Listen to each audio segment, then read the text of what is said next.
नमस्कार साथियों, एक बार फिर से हाजिर हैं एक बहुत बड़ी गुड न्यूज के साथ में, जिसका आप बहुत समय से बेसब्री से इंतजार कर रहे थे। आज उसका नोटिफिकेशन आ चुका है। हाँ जी, Uttar Pradesh public service commission के द्वारा असिस्टेंट प्रोफेसर की जो वैकेंसी थी उसका नोटिफिकेशन ऑफिशियली जारी कर दिया गया है।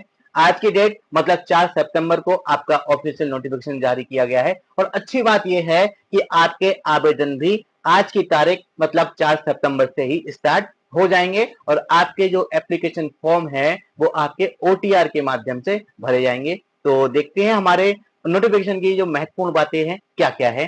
सबसे पहले आप देखेंगे assistant professor government degree college की जो वैकेंसी है उसके लिए नोटिफिकेशन जारी किया हुआ है Uttar Pradesh public service commission के द्वारा। डिग्री कॉलेजेस में टीचर रहते हैं।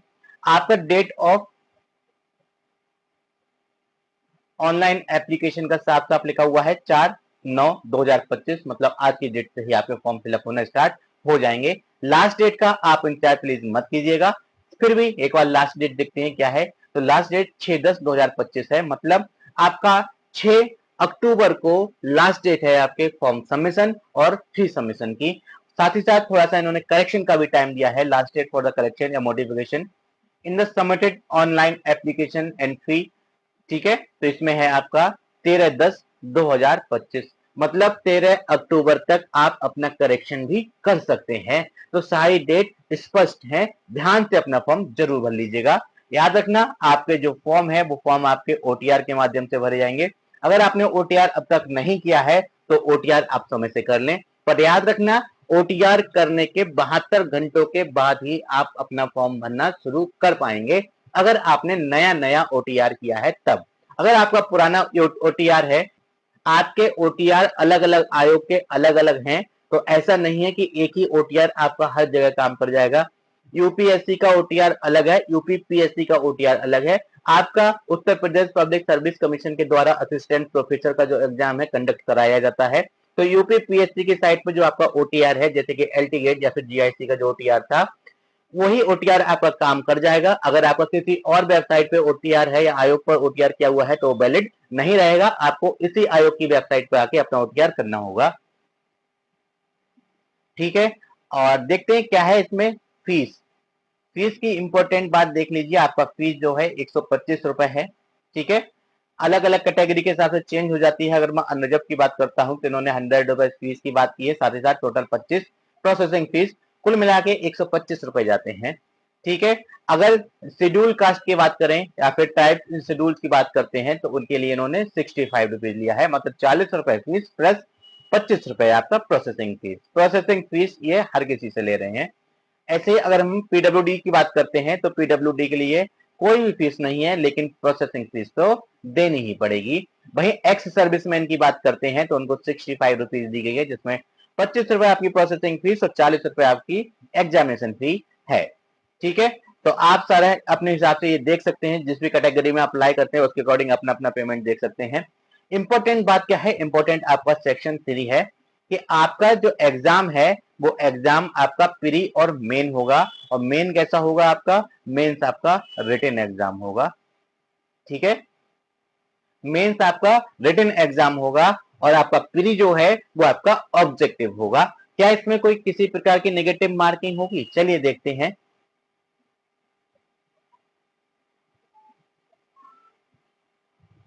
अगर मैं इसका पॉइंट 14 देखूं तो 14 पॉइंट में आपको साफ साफ दिया गया है। ठीक है, इसमें आपको दिया गया है नेगेटिव मार्किंग के बारे में कि नेगेटिव मार्किंग होगी या नहीं होगी। चलिए देखते हैं। Pre examination for the objective type pre है और ऊपर से कैसा है, ऑब्जेक्टिव टाइप है। ठीक है, क्वेश्चन पेपर नेगेटिव मार्किंग है जी, लिखा हुआ है कि नेगेटिव मार्किंग आपकी है।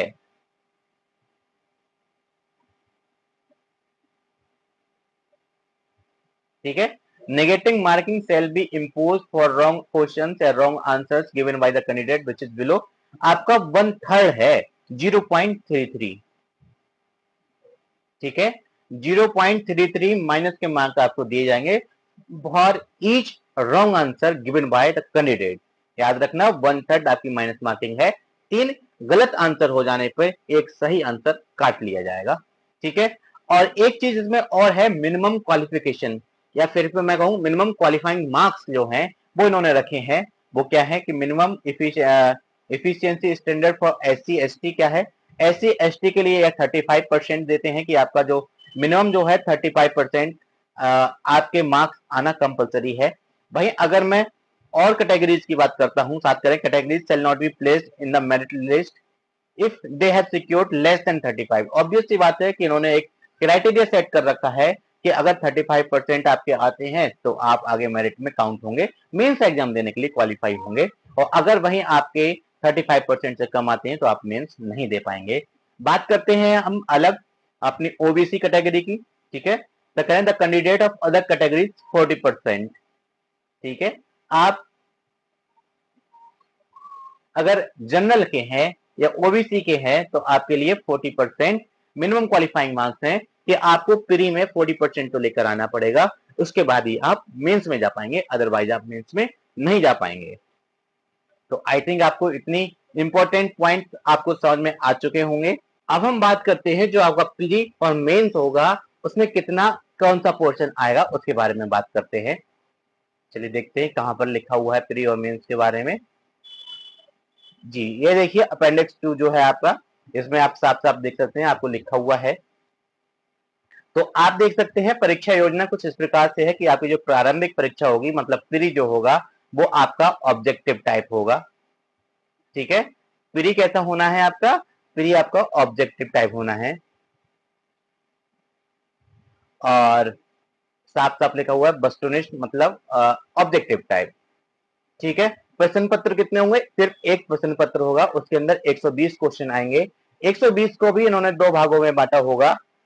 एक तो क्या है कि आपके 30 क्वेश्चन जो है सामान्य अध्ययन के आएंगे, ठीक है, और साथ ही साथ प्रत्येक वैकल्पिक विषय के 90 प्रश्न आएंगे, ठीक है। अगर मैं कहूं सब्जेक्टिव प्लस जनरल तो जनरल आपका आएगा 30 का और सब्जेक्टिव आएगा आपका 90 का, टोटल हो गया आपका 120, ठीक है। 120 साथ ही साथ जो वैकल्पिक विषय जो कह रहे हैं गणित के 70 प्रश्न होंगे। अगर मैं बात करूं कितना टाइम लिया जाएगा तो आपको इन्होंने कहा है कि आपको 2 घंटा लिया जाएगा, ठीक है। कितना टाइम लिया जाएगा आपका 2 घंटे पूरा टाइम लिया जाएगा। और पूर्णांक कितना होगा, आपका जो पूर्णांक होगा वो पूर्णांक आप देख पा रहे हैं 150 मतलब 150 का आपका पूर्णांक रहेगा, ठीक है। भैया मैं बात करता हूं आपका क्या मेंस का, कह रहे हैं प्रथम चरण की प्रारंभिक परीक्षा में उत्तीर्ण अभ्यर्थी ही मुख्य या मैं कहूं लिखित जो है मेंस उसमें क्वालिफाई कर पाएंगे। तो लिखित परीक्षा कुछ इस प्रकार से है कि परंपरागत मतलब रिटेन होना है, साथ ही साथ प्रश्न पत्र 1 होगा, प्रश्न पत्र में प्रश्नों की संख्या 20 होगी, जैसा कि जीआईसी प्रवक्ता में है कि 10 क्वेश्चन आपके किस चीज के होंगे, 10 प्लस 10, 10 शॉर्ट होते हैं 10 लॉन्ग होते हैं, ठीक है। तो 10 लॉन्ग 10 शॉर्ट होंगे, उनको इन्होंने 200 मार्क्स में डिवाइड किया गया है कि शॉर्ट जो है आपके कितने के होंगे 80 मार्क्स के होंगे, लॉन्ग आपके 120 के होंगे, और टोटल जो समय दिया जाएगा वो आपको 3 घंटे का समय दिया जाएगा, ठीक है। आपको टोटल समय 3 घंटे का दिया जाएगा और लॉन्ग और शॉर्ट के हिसाब से इन्होंने अलग अलग मार्क्स को डिवाइड कर रखा है। नीचे लिखा हुआ है आप देख पा रहे होंगे, मुख्य परीक्षा के प्रश्न पत्र के सभी प्रश्न अनिवार्य होंगे तथा वे 2 खंडों में विभाजित रहेंगे। प्रश्नों की कुल संख्या खंडवार निम्नवत होगी। खंड आ में आपके अंतर्गत 10 प्रश्न लघु होंगे, ठीक है। मतलब आपके शॉर्ट टाइप क्वेश्चन जो होते हैं वो आपके 10 क्वेश्चन पूछे जाएंगे जिनकी उत्तर सीमा जो होगी 150 शब्दों में होगी, ठीक। और प्रत्येक जो आपका क्वेश्चन होगा शॉर्ट वो आपके 8 नंबर का होगा, एक शॉर्ट 8 नंबर का होगा। वहीं मैं लॉन्ग की बात करता हूं, 10 प्रश्न आपके लॉन्ग होंगे, ठीक है, जिनकी उत्तर जो सीमा है वो आपके 200 शब्द है, और 200 शब्दों के साथ साथ प्रत्येक जो क्वेश्चन है वो आपका कितने का होगा, प्रत्येक क्वेश्चन आपके 12 नंबर का होगा। इस प्रकार से आपका कुल मिला के शॉर्ट 80 के, कुल मिला के लॉन्ग 120 के, और टोटल पूर्णांक जो है वो आपका 200 का हो जाता है। टोटल समय 3 घंटा होगा। आई थिंक आपको ये बात समझ में आई होगी। तो आप इस वीडियो के माध्यम से आज आपको बस इतनी ही जानकारी देना चाहता था। Thank you for watching, thanks a lot.